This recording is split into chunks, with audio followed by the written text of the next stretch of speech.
everyone! In this video, I'm going to show you a lot of useful tools you can access in Microsoft Word. Not only can these help you when it comes to reading assignments I post, but they can also help you when you go to complete the assignments in your own document.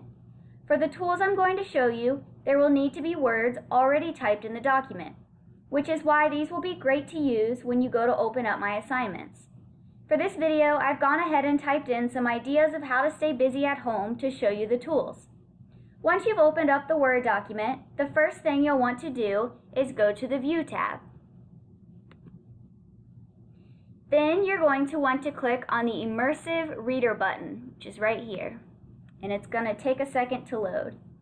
As you can see, it's made the document look very different, and you can see these three little tabs up here in the corner. The first tab, which looks like two A's, is your text preferences. So I'm going to go ahead and click on it.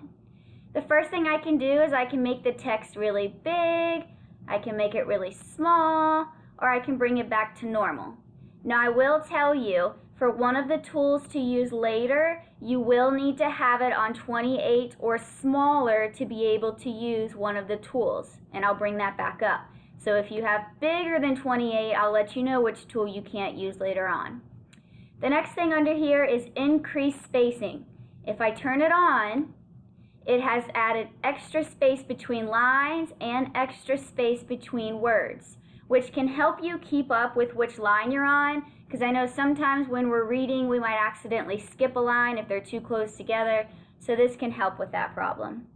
You also have three fonts that you can switch between, as well as you can change the different colored backgrounds, as well as you have different colors down here. Now we're going to go to the second tab, which looks like it has a wand, and this is going to be your grammar options. Now this is my favorite tool, is turning the syllables on.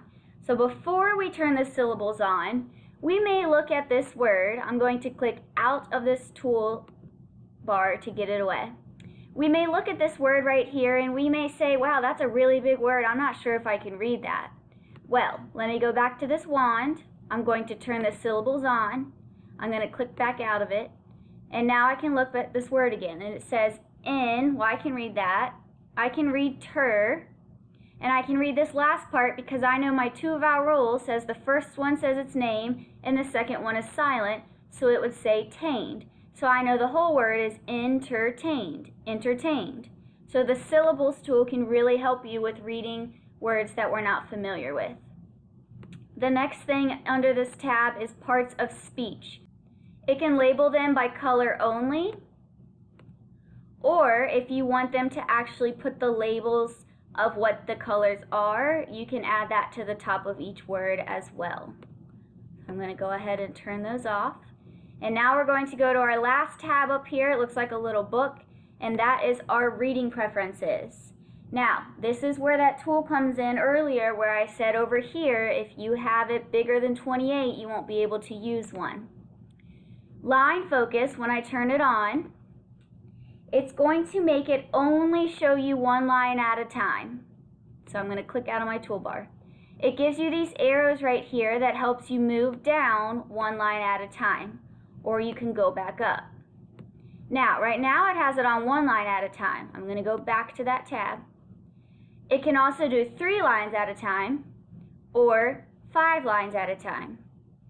If you have it bigger than 28, so let's say I have it at 36, it will not let you do 5 lines at a time. It will only let you do 1 or 3. So if you're someone who wants to see 5 lines at a time, you have to have it at 28 or less. So I'll go ahead and turn that off. The next thing is the picture dictionary, and it's already on. When you have the picture dictionary on, you can click on a word and it will give you picture examples of that word, which is very helpful if you're not sure how to read a word, because let's say I didn't know how to read this word, but I could see these pictures. Well, here's a school bus, so I know this looks like, it actually even looks like the shape of Highland Park. So I know that this is a school, so that can help me read the word school. And then if you click off the word, it will go away. Now I'm going to click back to my book tab. The next thing is translate.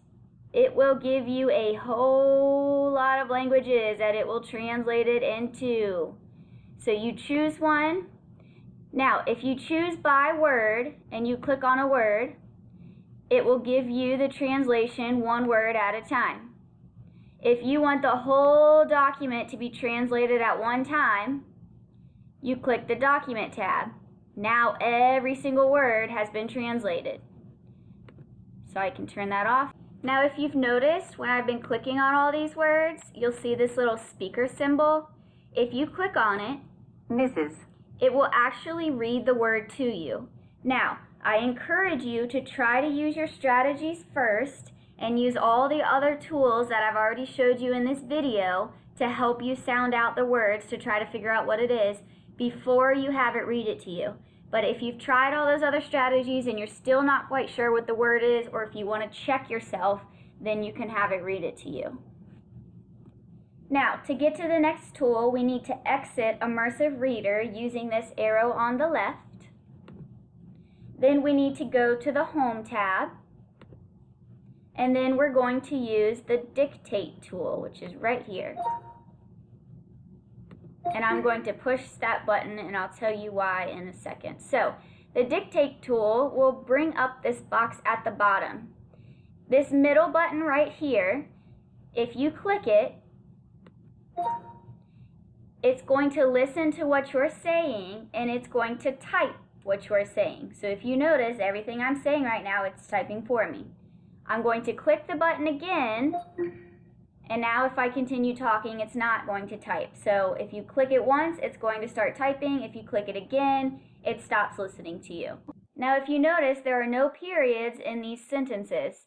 So if you want periods, then you can say the word period. For example, this is my first sentence, period. This is my next sentence, period.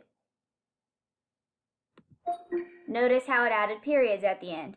Now that can take quite a while, and it'll also do it for commas. A quicker way, if you go over here to this little symbol that looks like a gear, if you click on it, this says auto punctuation. I want you to click it. It will automatically put periods and commas where it needs to be. For example, I went to school. Then I came home. Then I went to bed. Notice how it automatically added a comma, a period. Now it will not add quotation marks either way you do it, whether you have auto punctuation on or not. So that is something you will need to go back in and add yourself. But this tool is great for if I assign you a writing assignment. You can try to type it out first yourself, or if you would rather just speak what you wanted to type, it will type it for you, and then you can go back and check and edit it. If you also noticed in the gear, you can choose what language you want it to type in. So as you're speaking, if you're speaking in English, you can have it type in Chinese, whatever you're saying in English. Hitting this question mark over here is just going to bring up some directions very similar to what I've already described. So in case you forget, you're welcome to hit that and walk yourself through how to use it. So that's it for your helpful tools. I know it sounds like a lot, so feel free to replay the video and mess around with the tools until you figure them out. Bye everyone!